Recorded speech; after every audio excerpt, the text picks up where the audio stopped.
They said AI would make our lives easier, and it did, until it started making our choices for us. Now, your fridge knows your diet better than your doctor. Your phone finishes your sentences, literally, and your boss just replaced half the office with a software update. Welcome to the future, where the machines aren't coming for us, they've already arrived. It started innocent. AI was just supposed to help, automate the boring stuff.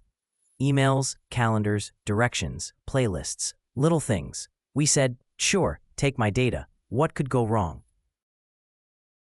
Now we've got algorithms that know our sleeping patterns, our secret crushes, and what we're about to buy before we even know we want it.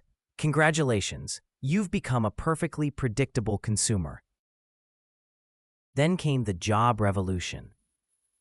AI tools started writing emails, designing ads, making music, even coding apps. At first, we loved it. Productivity skyrocketed. Bosses cheered. But workers? Not so much. Now one person can do what used to take 10. And the other 9? Well, they're pursuing other opportunities. AI doesn't take coffee breaks. It doesn't get sick. And it doesn't ask for a pay rise. It just learns faster than you ever will. Then AI learned the most dangerous skill of all, how to understand you. Your social feeds, your shopping history, your Spotify playlists, it all feeds the machine. Every like, every scroll, every second of your attention. It's data. Data that fuels the algorithm, telling it exactly what to show you next, to keep you staring at that glowing screen like a moth hypnotized by the light. It doesn't just know what you want, it decides what you want.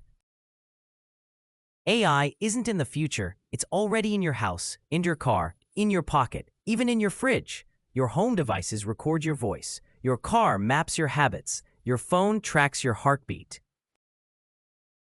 And somehow, you're okay with that, as long as it gives you directions and remembers your Wi-Fi password. We didn't fight back, because AI didn't take control. We gave it control. One agreed terms, click at a time.